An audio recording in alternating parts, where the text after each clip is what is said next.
Kelsey Reinhardt is the president and CEO of CatholicVote, a nonprofit that advocates for Catholic principles in American politics. She was on campus to guest lecture for the president's leadership class. So we invited her to the studio to discuss the work of CatholicVote and her insights on how Catholics can participate in political life. Benedictine College is transforming culture in America, one conversation at a time. From our studios in Atchison, Kansas, these are the Benedictine Dialogues. All right, Kelsey, welcome to the Benedictine Dialogues. Thank you very much for having me. Yeah, thank you for coming by. Thank you for coming to campus. I know a lot of our students are really looking forward to your talk this evening on leadership and your role. I thought maybe to just kind of get us started, you've been now president of CatholicVote for a couple of months, is that right? That's right, since June. It's been a bit of a whirlwind? A bit of a whirlwind, yes. Taking over for a person who's gone on to be the ambassador to the Holy See. And those are not small steps to fill. Awesome. Well, I wanted to ask, we're here at a Catholic college, and obviously we've got a lot of students here that are very interested in politics. They're devout Catholics. What advice would you give to them on how to get involved, what roles they can play, et cetera? Yeah, well, the first thing I would say is that everyone has to get involved, not just the people who are interested in politics. We like to say at CatholicVote, our mission is to inspire all Catholics, and for that matter, all Christians, to live the truths of their faith in the public life. Jesus didn't say go out to all the ends of the earth and preach the gospel and stop at the ballot box or stop at the classroom or wherever you are afraid to voice your values. And so I like to say everyone has to be involved in politics. It's actually a virtue. It's actually an excellence, the virtue of patriotism. So I would say that first and foremost. And then secondly, I would say, there are a lot of local opportunities that actually have tremendous impact. And I find that young people, when they graduate college, they have a lot of flexibility, they have a lot of time, they can invest in others, and that gives deep meaning to life. So I say, find out what's going on at your local school board. Take a look, take an interest in the most local level, and see what you can do to influence there, because there's a lot of opportunities. Yeah, that's a really good point, especially with a lot of the ideological things that are happening in public schools and local communities. To not think always on big grand terms, but sometimes just in your own backyard, the fights that are available to go fight for things, right? That's absolutely it. There's things happening in public libraries. For a number of years, CatholicVote actually organized during the month of June something called Hide the Pride, where we would encourage people to actually check out from public libraries the books that were so offensive to the sensibilities and innocence of children. So there's simple ways that you can be involved on local levels, but I also encourage the grandeur of the big dream. Sure. Do something great. Politics is a noble calling. It's a high service. Yeah. So from your perspective, what is the kind of political climate for Catholics right now? We're in kind of a bit of a shift for sure, but I wanted to get your perspective on that. Yeah, well, what we saw in the last election is that Catholics turned out for President Trump in sort of record numbers. And Catholics have been the deciding vote of the last 50 years of elections, presidential elections, for all elections but one. So the Catholic vote is enormously important. It's also a little swingy. So it's gone in a couple different directions. And I think, the most important thing from our perspective is that these votes aligned with our values. And I think in the last election, we were looking at, a ticket that had openly persecuted Catholics. Kamala Harris had, questioned Amy Coney Barrett's faith, the Knights of Columbus, all sorts of other things had gone on in that administration. And so we are seeing a new importance for the roles of Catholics in the Catholic vote in America. But I would also say that we're facing a new round of persecution for our beliefs. I think we've seen with the violence that's happened, God have mercy, those poor innocent children at Annunciation Catholic School in Minnesota. CatholicVote has for a number of years tracked the violence against churches, against Catholic churches in the United States. We're above 528 attacks on Catholic churches since 2022, since the Dobbs decision was leaked. I had no idea it was that much. Yeah, most people don't.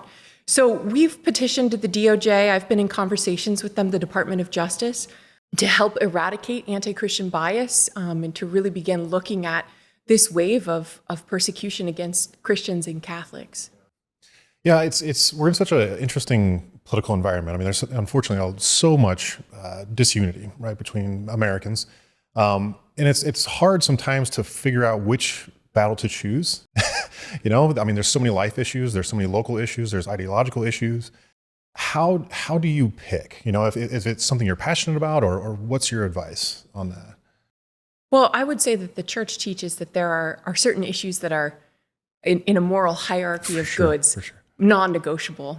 So we start with life. And, I'll talk with the students later today a little bit about the importance of the Word of God and truth in language. So I think that there are some words that really obscure the meaning of what's happening. So I think abortion is one of those, and euthanasia another. So, we have to begin with those things that are so fundamental to the fabric of our Constitution and to society, right? We're coming upon the 250th anniversary of the Declaration of Independence. Life, liberty, and the pursuit of happiness, right? So that fundamental beginning and protection has to exist for all these other rights to exist. So start there. Yeah, we're actually building a library. I'm sure you'll see it later to celebrate the 250th anniversary of the country. So beautiful. Yeah, absolutely. So I thought also that, unfortunately, even within the Catholic circles, there's a bit of division about some of these political issues, even some of the big ones, right? So how has CatholicVote been able to respond in humility to those issues? Because it's causing confusion among Catholics, to be completely honest, whenever you have bishops disagreeing with bishops and the like, or just Catholic political leaders disagreeing with each other on pretty major issues. How do we kind of coach people into, it's okay to disagree, but be humble about it? Sure. Yeah. Well, I think that first off, it's important to recognize that politics is actually the sphere of the laity. So the principles that inform our political judgments are certainly shaped and guided by the church and the bishops, but the actual work of politics, because it involves so much prudential expertise in certain realms, is actually defined as the proper role of the laity. So I think that certainly those principles, getting formation in those are important. And then I would say, a healthy bit of curiosity and a healthy bit of deference to common sense as well as to experts. I think we live in a sort of over-expertized culture. And I think, we see on very difficult issues, like, for instance, immigration, every heresy is an overemphasis of one aspect of truth. And so you could see in the Catechism, it says quite clearly that the dignity of migrants is to be respected, but nations have a right to the sovereignty of their borders. And so when we look at that issue, I hear a lot of people speaking over here on this side. I don't often hear this side represented. What does that mean? What does sovereignty look like? What rights does that afford the state? What dignity can we give a migrant in the exercise of sovereignty? In my home state of Colorado, for instance, just sort of reimagining the facts and looking at the way that they get put together in different narratives, Tren de Aragua has a huge presence. And I'm in conversations with the attorney generals there and whatnot, and looking at the ways in which they have begun to run and exploit the other migrants in Denver. They're selling people, they're offering services for hitmen, so it's not all as simple as welcome everyone. Right, there are real criminals, there are real questions, and we can hold these two in tension, and we have to continue to have conversations about what that tension looks like. Yeah. I think it goes back to your point about the localism aspect of understanding what's going on in your own backyard, because sometimes that's where the best prudential judgments can come from when you see it yourself, right? Yes. You can actually experience it yourself. Because I think to your other point is that we often lead towards experts, whether on social media or YouTube or whatever it might be, and think, well, that's how I'm going to think. It's like, well, but they're coming from a different perspective, a different location. How can we kind of keep that conversation going locally? Yeah, absolutely. I mean, my mind has been changed enormously on the question of what's happening in terms of justice with immigrants by people who've actually visited the border, and they've actually said, the children being abandoned, the human trafficking, the cause of this suffering, we cannot look at this problem unrelated from the larger problem of migration. So, do we look at that locally? My mind has been changed in speaking with women who've had abortions. I was very close to a woman at one point who had sort of PTSD hearing vacuums because it reminded her of the procedure. That had an enormous influence on me when I was young. The reality of things and coming to understand and see those yourself, very important. But at the same time, I think we don't have to make every mistake ourselves to learn from it. We don't have to see everything in person in order to be able to make good prudential judgments. Yeah, absolutely. I also wanted to ask your advice, spiritually speaking, for people who want to be, as you said, I think it's a great point that everybody should be involved in politics in some capacity. But what are some of the spiritual practices that you highly recommend for people to go, not just to the ballot boxes, but to participate in their local politics? Yeah, well, I would say a strong devotion to the St. Michael. Okay. I mean, there's a lot of temptations to worldliness, there's just a lot of battle going on. I think we see this in the current political climate. I mean, after Charlie Kirk's death, just watching so many people be vulnerable about the fact that he impacted them so much, that one person can do that great amount of good. The power of one person, incredible. We know this through the lives of the saints and the Blessed Virgin, but witnessing it in our own culture is something spectacular. And what I knew about Charlie was this: he didn't smoke, he didn't drink, he didn't cuss, and he loved one woman. So there's something in that. I think, you have to hold fast to your principles, stay committed to your life of prayer. If you're going to pursue this, you have to have honesty and rectitude of intention with everything you do. So where do you see the political climate kind of going? Is it going towards more unity? Or are we going to have, because just today I'm hearing more news about something going on in Portland and some other stuff going on around the country.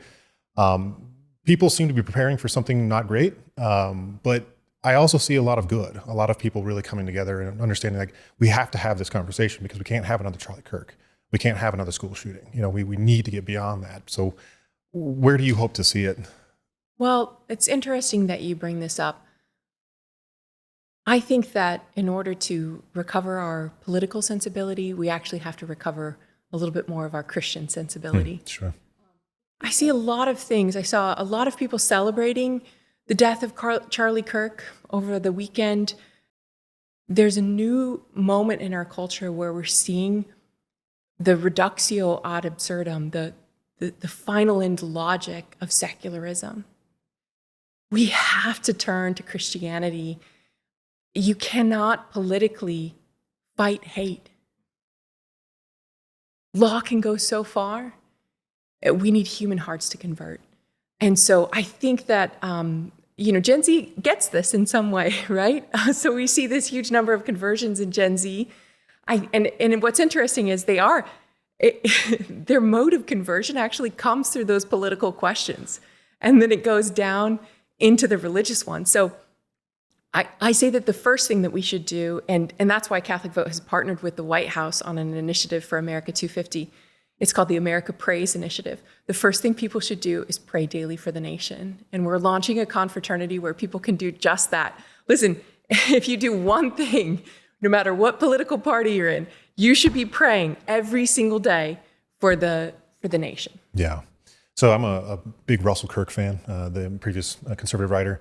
And he used to say that when people stop looking towards God, they start looking at each other. And that's where this problems come from, right? We stop looking up and start looking at each other and then realize like meaning is not found here. It's found somewhere else. And so you end up, I love that you bring up the fact of so many conversions, because how many years we've been told that politics is the only thing that can give you meaning, right? in a big way, and then they realize like, yeah, it's a very important aspect of my life, but it's not giving me ultimate fulfillment. Who I vote for is not going to give me that. I need something bigger than that. And they're finding God again in a big way, I think. Yeah, that is, and that is the way. I mean, I think that's the ultimate unity that needs to happen is, politics should be surrendered to our better loves. It should be God, family, politics, yeah, country. Absolutely. So I did want to ask you a little bit about yourself. You've got a very interesting background, and I'd love to just kind of hear your thoughts on how God put you on this path to where you're at now. I mean, gosh, all the things you've learned along the way to put you in this position. Yeah. No, it's, I love that God has given me such a beautiful story. I like to remind people it's a redemption story, not a fairy tale, but it sometimes feels to me like a fairy tale. Yeah, when it sort of began when I was 14. God granted me a small miracle. I loved basketball more than I loved God. And I partially tore the ligament in my ankle. And a woman said to me, just with utter simplicity after Mass one day when I was bemoaning the loss of my entire world, why don't you pray for a miracle? You know, if you have the faith the size of a mustard seed, God could heal you. So with complete sincerity, I knelt before my bed every night. I was supposed to be in a cast for 6 to 8 weeks. I scheduled an appointment with the doctor 2.5 weeks later, just before the district tournament. And he said, "What are you doing here?" And I said, "I've prayed for a miracle." And actually what ended up happening was at the end, he sort of like ran all these tests, flex this, do this, okay, put full weight bearing on this now. And then he could sort of relax back into his chair and he said, "I can't believe this. I can clear you." Wow. So at that moment, I realized that God cared for me personally, and he wasn't competitive with my loves. He wasn't like, this is the moment I can break her of her false God, He just said, here's the thing you love most. I love you most. Have it back. And from there, I went on to play basketball at the University of Notre Dame. I went on to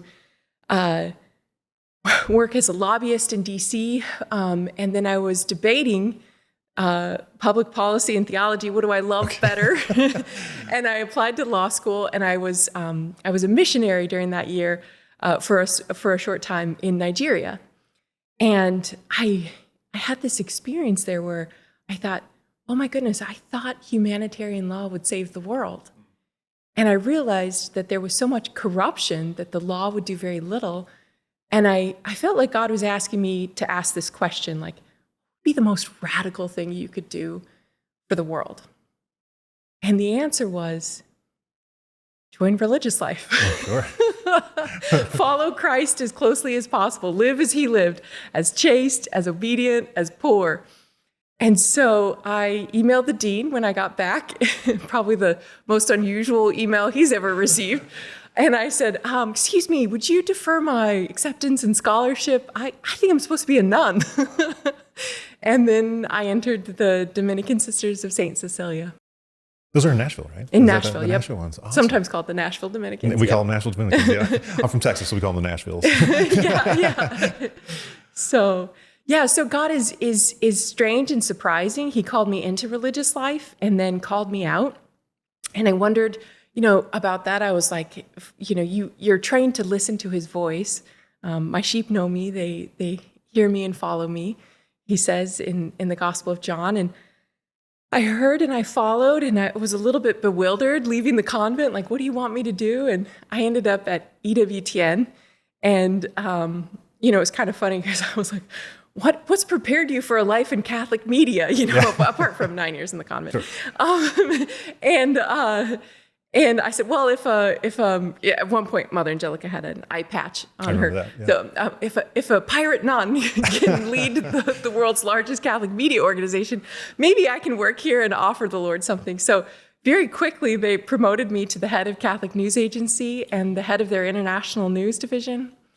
And so I began flying around the world, just helping spread the gospel through the particular worldview of news, which is really worldview creation, I think.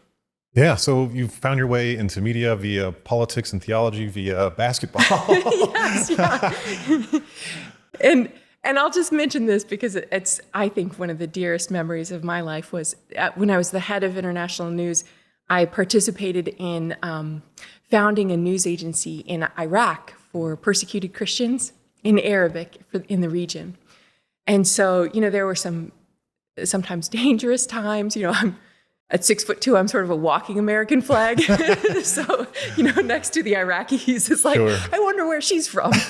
Not really. When it became too dangerous to go back to Iraq, we moved our meetings to Lebanon. But, I was so inspired and edified by the staff there, telling their stories, sometimes heartbreaking, the genocide in Iraq, 2014 to 2019 by ISIS. But, rebuilding after genocide is not just a project of buildings. And the harder part is that reintegration of human dignity and teaching people that they have worth. And part of that is telling their story. So being a person who could, then translate their work into these 7 news languages around the world in the news agencies that I oversaw was a tremendous blessing for me. I consider it one of the greatest things that I've ever done, and some of the greatest people I ever know. I worry about my former colleague who's in Syria right now because of all the violence happening there. And now I find myself, immersed wholly in domestic life. Sure. So, God is no, there's no end to the surprises with him now that I'm the head of CatholicVote. That's unbelievable. What a journey. I did want to ask you as well, we're here at a Catholic college. We talk a lot here about the importance of Catholic education, and especially Catholic liberal arts education. I don't know if maybe you could speak to that about, creating a civil society requires a certain kind of education, right? Oh, yeah. Yeah. Well, first, you can't love what you don't know, and the finer and higher goods in life, they're books, a lot of them, It's this beautiful way that you can travel the world and travel time by encountering the great thoughts of so many people who've gone before you. So education, the passing on, the handing on of this entire world and worldview, it's beautiful. It's a supreme calling. I think the church has done it better than anyone else, and certainly, there's a particular emphasis in Catholic education to put on the mind of Christ and to really conform oneself to reality. I love that Catholics are the ones who, founded geology. Yeah. Catholics are the ones who advanced so many different fields because they're the ones who can not just dabble in reality, but penetrate it because they're called into the reality that God created. One question we ask all of our guests, our mission here is to transform culture in America. So it's a big question, but how would you answer that question of how can our students, how can our alumni, how can Benedictine College Ravens go out and transform culture in this country? Well, I would say the first thing is living as a witness for Christ and bringing that witness into the rest of the world. I think we have surrendered far too much in the name of a false tolerance. I think that what's needed is a standing firm. We know certain things to be true, both by biology and by faith. We know that men are men and women are women. We know that has real effects on scholarship opportunities for people, safety in women's prisons. There's a pornographic element to men being forced into women's locker rooms. How have we surrendered on the most basic issues in society? How is this a conversation here? I know. Yeah, it's insane. It is because we did not stand for the truth when we were called to.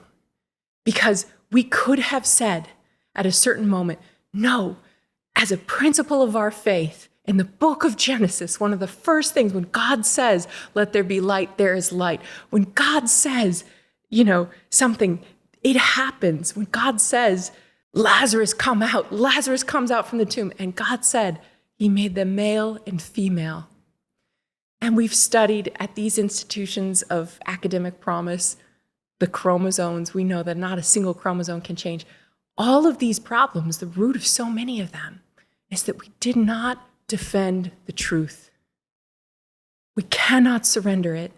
It is our gift to give to the world. So continue always, everywhere, in every circumstance, proclaiming, living, not tolerating lies or obscurities. Well, Kelsey, this has been an absolutely wonderful conversation. I really appreciate you coming by the studio. This was wonderful. Thank you for all of your work. And thank you for being an inspiration to a lot of Catholics out there. So again, thank you for everything. Thank you. We hope you enjoyed the Benedictine Dialogues, a production of Benedictine College in Atchison, Kansas. To catch all the latest and support our growing platform, visit media.benedictine.edu. And be sure to recommend this show to your friends and family. Help us to transform culture in America, one conversation at a time.